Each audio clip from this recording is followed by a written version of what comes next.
सुक्खू सरकार खतरे में नजर आ रही है। दरअसल आपको बता दें, राज्यसभा चुनावों में कांग्रेस के जो सदस्य हैं उनके द्वारा पाला बदलने के बाद से ही यहाँ पर समीकरण बिगड़े से नजर आ रहे हैं। तो हिमाचल प्रदेश में कांग्रेस जब सारी चीजों को लेकर के हम अध्यक्ष मोदी जी से मिलने के लिए सारे विधायक जा रहे थे तो मार्शल खड़े कर दिए और मार्शल खड़े करके विधायकों के साथ जो जिस प्रकार से व्यवहार हुआ है, धक्के मुक्की हुई, विधायक घायल हुए हैं, गले से पकड़ लिया विधायकों को मार्शल के माध्यम से। यह आज तक हिमाचल प्रदेश की विधानसभा के अंदर कभी नहीं हुआ। और उसके बाद जब हम उनको मिलने के लिए उनके ऑफिस में प्रवेश किए तो अध्यक्ष महोदय मुकर जाते हैं, कहते हैं कि हमने तो आदेश किए ही नहीं है, मार्शल किसने लगाए। और जो सिक्योरिटी इंचार्ज है वो बोलते हैं कि हमको स्पीकर साहब के आदेश है। तो ये सब दुर्भाग्यपूर्ण परिस्थिति है। और दूसरी बात मैं इस बात को लेकर के जरूर कहना चाहता हूँ, जो घटनाक्रम घटित हुआ है हिमाचल प्रदेश में राज्यसभा के चुनाव के परिणाम आने के पश्चात, भारतीय जनता पार्टी के हमारे जो प्रत्याशी थे हर्ष महाजन जी, वो जीते हैं और सरकार बहुत बड़े बहुमत में थी, उसके बावजूद भी जीते हैं। और स्वाभाविक रूप से जो जीतने के जो सारी चीज़ें घटनाक्रम जो घटित हुई हैं सब वहाँ पर, उसमें अगर हम देखें तो वर्तमान में कांग्रेस की सरकार को सत्ता में रहने का कोई अधिकार नहीं है, यही मैं कहना चाहता हूँ। और वो अभी जो जानकारी हमने इस संदर्भ में खासतौर से जो घटनाक्रम घटित हुआ पिछले दिनों में, उसके बारे में अपनी जानकारी जो है हमने महामहिम राज्यपाल महोदय जी को दी। सर, डिवीजन ऑफ फोर्स होगा सर, आज डिवीजन ऑफ फोर्स होने देखिए, हमें कई तरह की एप्रीहेंशंस हैं। हाँ। कि जिस प्रकार से व्यवहार विधानसभा अध्यक्ष का है वो हमारे विधायकों को सस्पेंड कर सकते हैं ताकि कंफर्टेबली बजट को पारित किया जा सके, ये भी एक आशंका है जो हम जाहिर कर रहे हैं। और इसके अलावा मुझे ये भी मालूम पड़ा कि कांग्रेस के कुछ विधायकों को नोटिस दिए हैं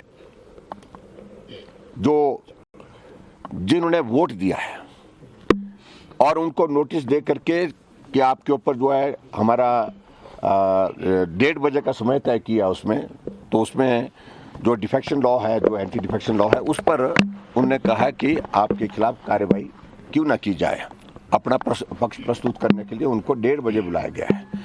तो उनको सस्पेंड करने की उनकी ओर से जो मंशा जाहिर की जा रही है वो भी एक संभावना है। और ऐसे में बहुत सारी चीज़ों को वो करने जा रहे हैं जो कि नियम के मुताबिक नहीं है। राज्यसभा में नंबर 1 व्हिप जारी नहीं होता है, व्हिप जारी किया कांग्रेस ने।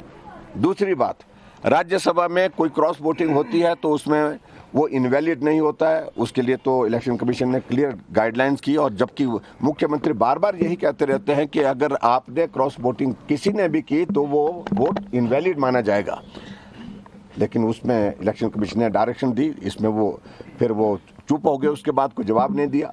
और उसके बाद अब जब इसमें जो है वो दल बदल कानून का कोई रोल ही नहीं है, उसके बावजूद भी विधायकों को प्रताड़ित करके, तंग करके, उनको परेशान करके इस प्रकार की कार्रवाई करने की दिशा में वो आगे बढ़ रहे हैं।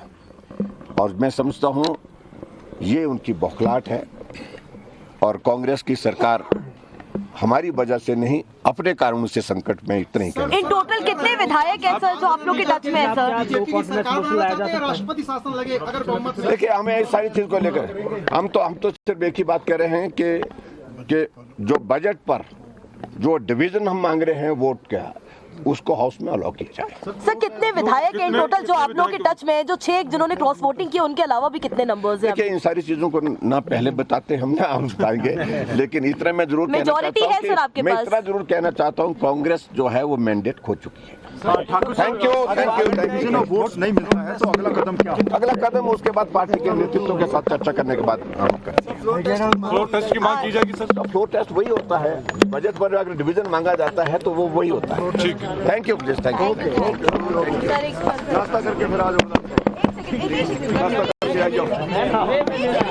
नाश्ता करके आ जाओ विधानसभा।